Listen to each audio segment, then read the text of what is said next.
E nós vamos conversar com a pós-doutora em Ciência Política pela Universidade de Brasília, pesquisadora no campo de mídia, política e gênero, integrante da Marcha Mundial de Mulheres no Rio Grande do Sul, Denise Mantovani. Bom dia, Denise. Bom dia, Glauco. Bom dia aos ouvintes do Jornal Brasil Atual. É um prazer estar aqui com vocês nessa manhã. Prazer é nosso em recebê-la. Denise, na última sexta-feira o PSB indicou formalmente o ex-governador de São Paulo, Geraldo Alckmin, para compor a chapa do ex-presidente Lula na sua candidatura à presidência da República. Diante de uma necessidade que muita gente apontava já há algum tempo da criação de uma frente ampla contra o Bolsonaro que fosse além do campo da esquerda, essa chapa acaba sendo a concretização dessa frente possível diante das circunstâncias do nosso cenário político? Glauco, eu penso que sim. Eu acho que já era uma discussão que vinha andando desde o final do ano, né, no início desse ano, e acho que é importante essa consolidação. E hoje também tem uma outra agenda, pelo que eu vi agora pela manhã nos jornais, que é uma agenda do Lula em Brasília, em que, para além da confirmação da presença do Alckmin, que eu acho que tem um valor simbólico importante, embora ele não represente exatamente um movimento de partidos ou de parlamentares em torno do nome dele para a composição, mas eu acho que sim tem um fator importante que é o PSB fazendo essa composição, e eu acho que ato contínuo eu ligaria com o que vai acontecer hoje, ou está em andamento em Brasília, que é a presença do Lula lá e em contato com outros parlamentares. Eu li que o senador Randolph está organizando um encontro com o PMDB e há uma discussão já de que o PMDB poderia, são com outros partidos também, mas que o PMDB deveria ou poderia discutir o tema da saída da candidatura da Tebet, da Simone Tebet, para apoiar o Lula. O que eu acho, Glauco, que seria realmente assim, muito importante nessa ideia de uma composição, de agregação de partidos, é que realmente assim, eu vejo com preocupação a resiliência com a qual o Bolsonaro está se consolidando e o grande esquemão, e eu não encontro outra palavra para falar sobre, que está girando em torno da eleição do Bolsonaro, um esquemão de interesses que se representa ou se reproduz no parlamento, né, em quem está ganhando, nos esquemas que a gente vem vendo cada semana, aparece um escândalo novo em termos de desvios e de corrupção mesmo no governo Bolsonaro. A gente viu na saúde, no tempo da CPI, a gente está vendo na educação, em várias áreas da educação. Hoje tem também o tema das licitações e dos recursos de emendas com empreiteiras desconhecidas ganhando recursos, quase 600 milhões de reais. Então, eu acho que sim, tem um bloco de interesses neoliberais, militares em torno do Bolsonaro, me perdoe, que é muito importante que para enfrentar essa força, sem contar o que eles atuam de forma ilegal nas redes sociais, é muito importante compor essa frente em torno do Lula, né? Então, eu acho que o Alckmin, ele representa isso. Acho que esse encontro que eu vi nos jornais de hoje, que está programado para acontecer hoje na casa do senador, o ex-senador Eunício Oliveira, com o MDB e outros partidos, também vai nessa direção. E eu, por último, acho que, corroborando algumas discussões que já vêm acontecendo aí no campo democrático e popular, eu acho que o PDT é um outro partido importante para compor essa frente, é de uma tradição histórica e política da esquerda democrática, popular, e eu acho que a gente precisa muito dessa unidade para disputar o primeiro turno, porque eu vejo que o Bolsonaro tem uma consolidação nesses esquemas que pode torná-lo muito mais forte do que a gente imagina que possa estar. Então, eu vejo realmente assim como um elemento estratégico a composição de uma frente de apoiadores de partidos que apoiam a candidatura do Lula ainda no primeiro turno. E você acha possível, viável, esse deslocamento do PDT junto à candidatura do ex-presidente Lula? Porque, de fato, existe um histórico de proximidade entre as duas agremiações. Inclusive, o próprio Leonel Brizola foi candidato a vice na chapa com o ex-presidente Lula em 1998, mas o presidenciável da legenda, Ciro Gomes, ele sempre dá muitas entrevistas falando mal do Lula, falando mal do PT. Você acha que, mesmo assim, é possível essa aproximação ocorrer ainda no primeiro turno? Eu falo aqui de expectativa, né? Não componho as forças partidárias, então eu te diria assim, se eu for te comentar em torno do que eu observo nas movimentações, do que a gente observa olhando os movimentos políticos na rede, nas redes sociais, a lógica, olhando também a macropolítica, o que está acontecendo fora do Brasil, todos os movimentos de extrema-direita que vêm se consolidando enquanto forças políticas, para mim é uma coisa bastante estranha, mas forças políticas dentro do sistema democrático que são extremistas de extrema direita, que são antidemocráticas, né, vem se consolidando nesse processo, e, portanto, ameaçando a sociedade ocidental para um giro à extrema direita, um giro autoritário, um giro militarizado. Então, eu penso assim, com tudo isso, a gente também está vendo esses elementos dentro do Brasil, na figura consolidada do Bolsonaro. Eu acho que tem um aspecto que você corretamente coloca, que é o elemento da candidatura, Ciro. É óbvio que essa ideia que eu estou comentando aqui do PDT é um processo que teria que se constituir em discussões e diálogos, inclusive com o próprio Ciro. Você tem razão, ele tem uma postura bastante refratária, acho que ele faz um jogo que pretende buscar um eleitorado incomodado com o PT, né, que não gosta do PT, ou aqueles não totalmente Bolsonaro, mas que não gostam do PT. Acho que ele não vai avançar que ele tem nesse nicho, porque ele vai disputar com o bolsonarismo, e aí eu não acredito que nenhuma dessas candidaturas de terceira via vá vingar, né? Porque a sociedade brasileira, infelizmente, ela está bastante polarizada. Então, eu te diria assim, em que pese as posições do Ciro, e é uma retórica pré-eleitoral, de avaliação também, eu imagino, das suas potencialidades como candidato, mas eu acho que vai chegar um momento em que isso se afunila, e o próprio PDT pode julgar e avaliar a gravidade que a gente está vivendo. Eu duvido que a gente convive com bastante figuras públicas do PDT e são históricas na luta política pela democracia.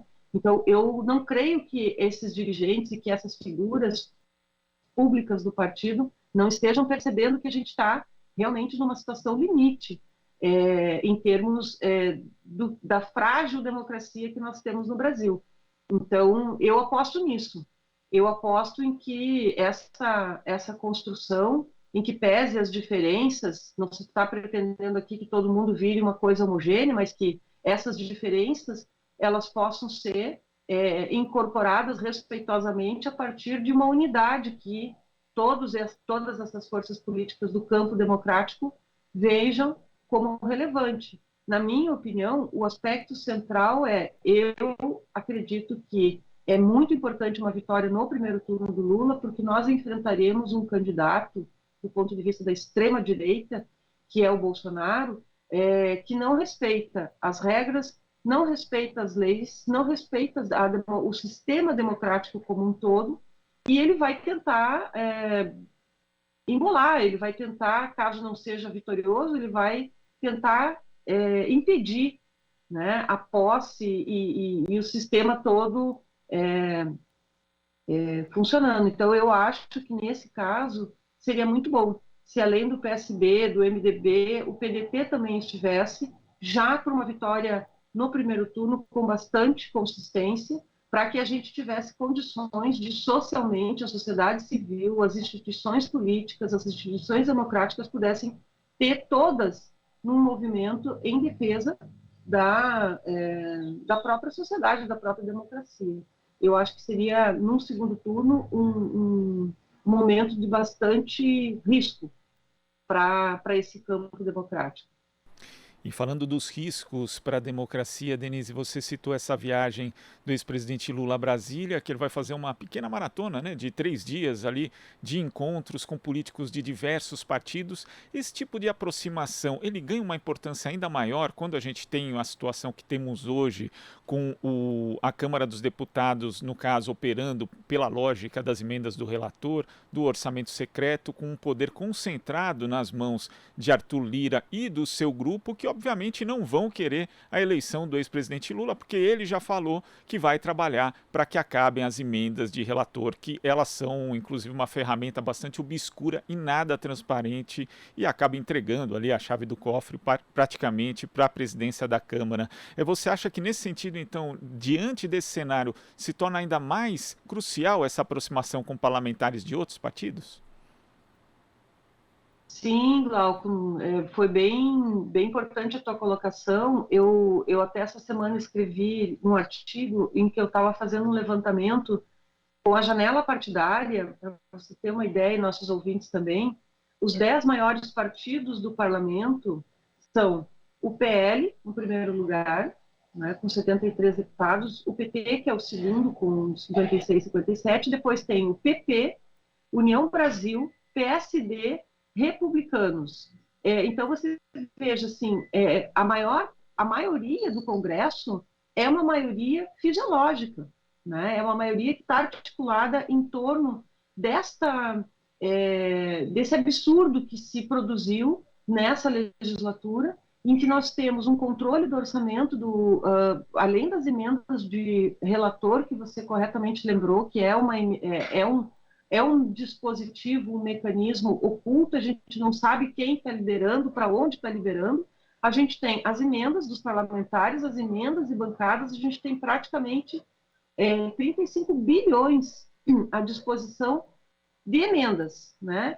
Então, assim, em detrimento de recursos para a educação, para a saúde, políticas públicas que vêm sendo desmontadas, né, em função disso. Então, eu acho que é perigosíssimo um parlamento e um congresso com esse perfil, né? E o que acontece? Essas eleições, apesar de a gente ter um sistema que busca garantir recursos com o mínimo de equidade a partir dos recursos públicos, o fundo partidário, o fundo eleitoral, ainda assim a gente tem uma desigualdade, um desequilíbrio entre aquelas candidaturas que já são parlamentares, que dispõem desses recursos, com as candidaturas que não são parlamentares e que vão disputar os mesmos recursos partidários no interior desses partidos com quem já está no Congresso. E eu estou dizendo isso porque eu acho que é muito importante puxar um elemento que ele fala, feita pelo Lula, em que não adianta uma eleição com um Congresso desse tipo,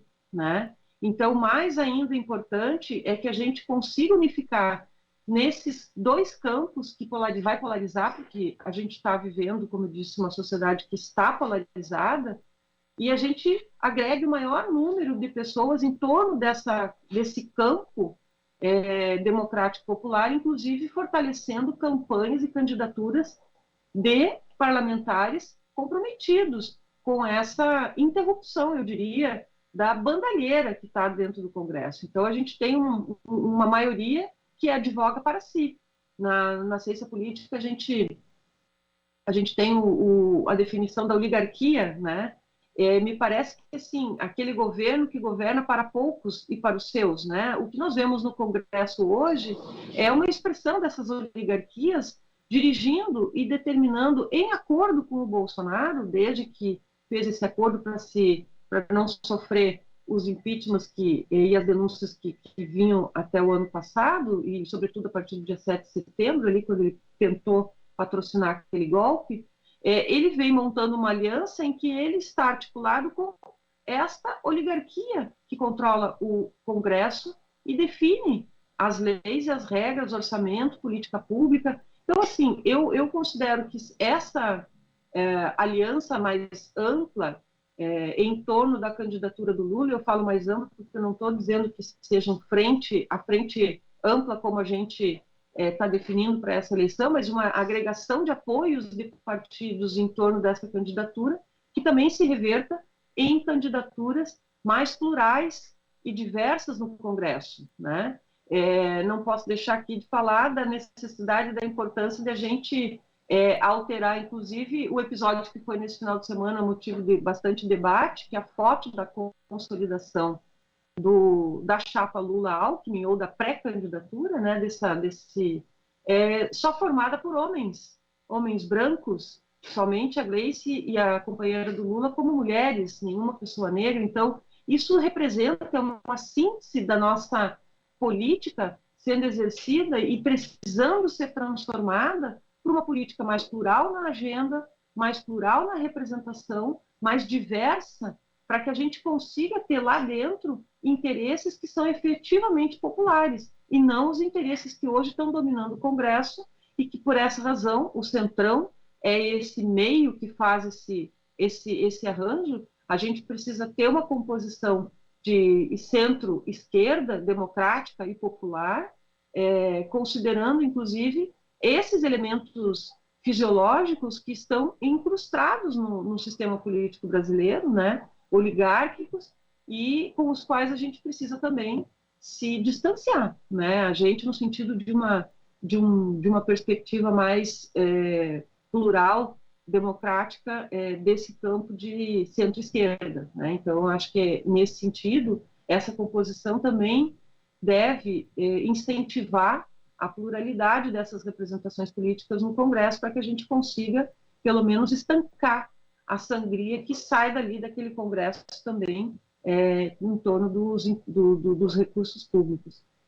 Denise, inclusive, eu acompanhava esse evento, né, de apresentação ali, de formalização da indicação de Geraldo Alckmin a vice, e a presidenta do PT, Gleisi Hoffmann, abriu ali os trabalhos mencionando isso, né, essa questão de haver ali um domínio de homens brancos, principalmente, né, e que aquilo representava o tamanho do desafio que a esquerda, o PT, mas a esquerda de uma forma geral também tem, justamente em relação a isso que você comenta, de aumentar a pluralidade, aumentar a diversidade, aumentar a representação de quem é maioria, né? As mulheres no caso, mas não só, também dos negros, de todos aqueles segmentos que estão hoje subrepresentados. Denise, eu queria agradecer... Oi?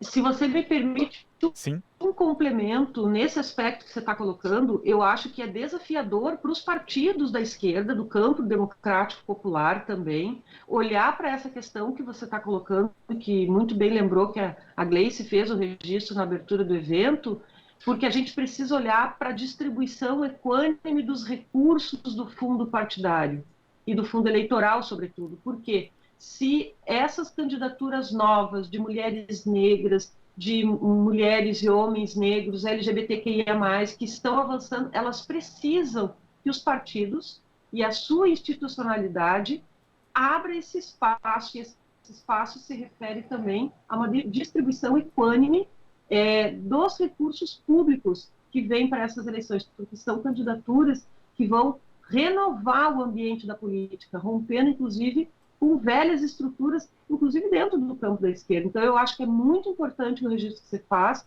para que a gente olhe para esse aspecto da distribuição do recurso público do fundo eleitoral para as candidaturas de mulheres negras, homens negros, candidaturas LGBTQIA+, que são historicamente mulheres indígenas ou homens também indígenas, pessoas com deficiência, mas que estão atreladas a um compromisso estratégico de transformação da agenda pública, da agenda governamental. Então, eu acho que os partidos da esquerda têm essa tarefa, assim, de ajudar nessa pluralidade. Denise, eu queria agradecer a sua participação aqui no Jornal Brasil Atual de hoje. Muito obrigado pela sua análise e até a próxima. Muito obrigada, Glauco, aos ouvintes também. Uma boa semana a todos. Que a gente continue aqui sempre bem informados com a Rede Brasil Atual. Muito obrigado, Denise. Conversamos aqui com a pós-doutora em Ciência Política pela Universidade de Brasília e também pesquisadora no campo de mídia, política e gênero, integrante da Marcha Mundial de Mulheres no Rio Grande do Sul, Denise Mantovani. Você está ouvindo Jornal Brasil Atual. As notícias que os outros não dão.